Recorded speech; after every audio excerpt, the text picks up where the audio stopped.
Hi everybody, welcome to today's webinar Q&A session for Next Level. For those who haven't come on to the webinar before, welcome. This is a really great opportunity for you to ask any questions you would like to Jason and myself. Typically we like to get them at the beginning of the week, gives us time to prepare it. But if you've got some burning questions, you can always ask us along the way as well. So let's get started. So one of the first questions we've got from a new member, Mike Day. As I'm looking for my first site, my questions relate to finance charges for construction and equity costs in our feasibility. Should we have a different percentage for construction loan versus equity loan? For example, construction loan is 7 to 9% and equity loans are 5 to 6%. Good question on this. When you haven't done any deals before, the world of finance for development varies depending on the type of deal to the type of loan that you get. So in my answer to you, Mike, we need to find out a little bit more about the site. If you're doing 3 to 4 units or less, it will be under a residential construction and finance loan.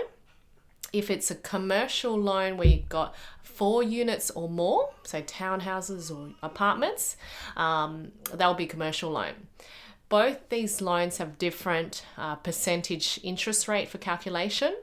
A residential construction loan is typically that 4 to 5 to 6% interest loan, whether you go with a 4 big bank or a smaller bank.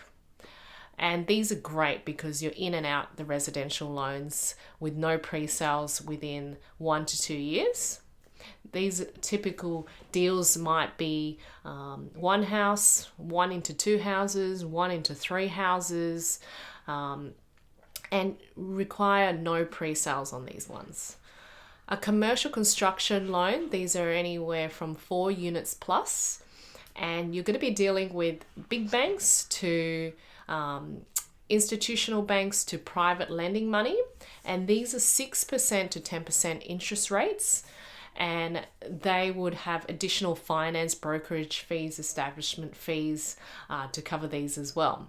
Go back and look at some of the PDS feasibility that we did at the bootcamp, and you'll be able to see all the different finance fees that is charged for these sort of loans. Now, when we're looking at the equity, these are line of credits, equity that people put in for your deposit or extra development costs. These are typically that 4 to 5.5% interest rate, so a little bit less than your construction loan. Now, the best person to really give you a straight answer for your particular deal would be your finance broker. This is why we talk about it's so important to have a good finance broker on your A team so that when you get a deal, you can ask these particular questions as well. So thank you for that. Next question from Mike. Is there a template schedule for interest calculations on various stages of a project? So for commercial loans for townhouses or units, Andrew and Jamie us suggest the lower of TDC or GRV as follows: 65% construction or 35% equity contribution. So look, we'll be covering a lot more about feasibility, training, and doing activities at the next mastermind in Melbourne to give you a better understanding of these. It's really sets in when you're doing a real deal or you're doing exercise on it. For commercial loans for 4 units or more, we definitely use a lower of the calculation on the TDC or GRV. The broker will help you calculate these as well.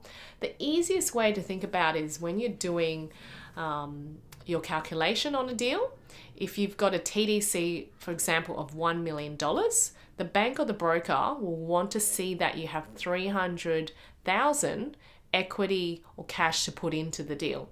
These will cover for all the extra things you need like GST, interest rates, fees that are not covered by the bank as well. But that's a good general calculation to go by. If you're working a deal, you need a JV partner, you need to find out what equity you need to put in. Alrighty?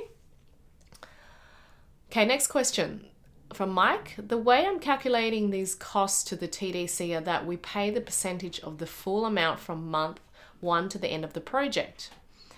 However, we all know there are stages to developments, and the construction loan will be released in stages. So in actual, you're not paying 7 to 9% on total loan amount from month 1 to say month 18 completion. You may only pay interest on a small percentage in month 1 compared to month 12 as money is released.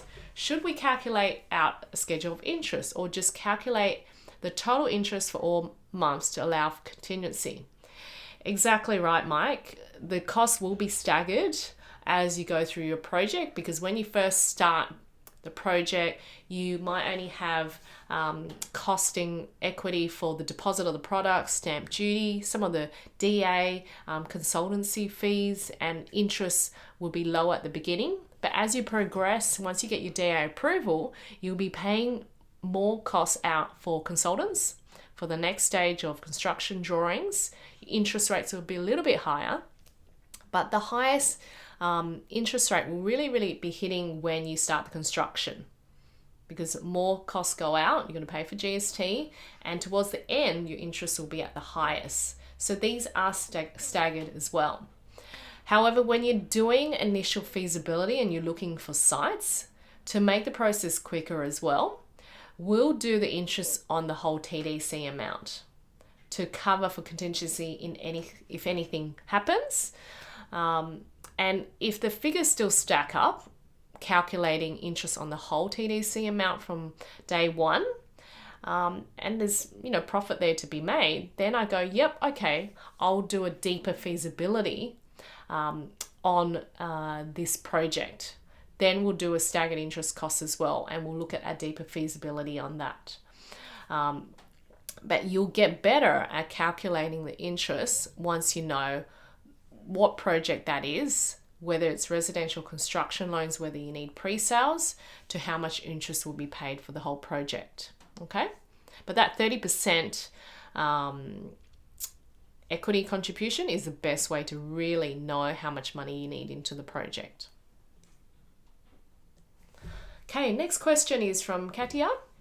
If a potential deal has come your way, but it's off market and the price hasn't been set, do you work out if it's a go or not by working backwards, doing all the other due diligence stuff, and then seeing what you potentially would pay for the site? Any other tips? Look, a lot of deals come our way off the market, and a lot of time the agents don't want to tell you the price because they want to get offers in to get the highest price. They know, the seller and the agent, exactly what price they want. A lot of the time, they're not allowed to disclose the price because it's an auction. And I always ask the question, look, I understand it's off the market. There's no price on it, but look, help me out here. I'm really interested in this site. Can you give me a price range just to see if I'm in the ballpark? Is it, 1 million to 1.2 million? Is that in the right bracket? Because I don't want to waste your time or my time on this site. And they'll go, oh, yep, it's within that. And I go, great. Well, do you have some comparables of other site that's sold in this price range to back it up? And most of the time they do. They would have had to give the seller some indication of comparables if they want that agency listing. So get that price range off the agent, and then from your calculation, do that reverse feasibility. Start off with, what can you sell the end product for? Whether it's units or luxury houses or townhouses, this is the GRV, gross realization value. Then from there, work out what sort of build costs would these trigger. You'll be able to get that PTR of what someone else built down the road, or talking to a builder to find out what sort of price you can sell the end product for. Put that range in there. And then the next biggest cost is obviously, what are you going to buy this land for? Put in the figures on a lower amount, a conservative amount, and then a higher amount. And then you'll be able to figure out whether that price that you put in there stacks up for the deal. And you'll be able to go back to the agent and say, look, this deal suits me, but I'm going to have to buy it from this range to this range, and then start negotiating there. Some of the other answers back from the students. Laura, I have done this before where I've done a quick reverse visa to know what my number would make it stack up and then send off my letter or offer to see if accepted. Exactly. Michael Lynn, I also send my reverse visa with a 10% margin to align with the price I want it for. Some agents will pass it on to the vendor with a letter offer. Also, it's a tool for agent to use to convince your vendor to accept your offer. Awesome answers, guys. Any written offer is a genuine offer to the seller. The agent legally has to give a written offer to the seller to review. Go in low. Sometimes I put in 2 offers, a lower offer, then a little bit higher offer, both with different settlement times. If I'm paying a little bit more for the site, I want a longer settlement on the deal. And, typically that will get the vendors and the sellers interested to discuss and negotiate more with you when they go, oh, great, we've got 2 offers on the table. Let's talk and let's see if we can get a deal across the line. So that's excellent answers. I think there's lots of different types of negotiation techniques. It's all about working with the agent and smoothing the agent over and let them know that, look, I'll be building this particular product on completion and I'll need an agent to sell it. What could you sell it for? Would you be interested to sell it? And that will build a rapport with that agent to help them get that deal for you over another developer as well. So, do a bit of practice, get out there, put in offers.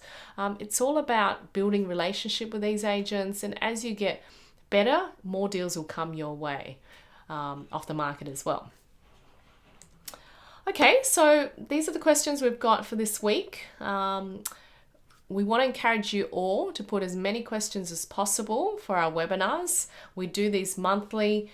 You've got access to us in between webinars, but what you're thinking will be another developer and what they're thinking as well. So share your ideas, share your questions, and we want to help you out with these. So look forward to seeing you at the next webinar. Keep doing your action lists and your modules that you're up to, and we will talk to you very soon. Have a good day, guys. Bye.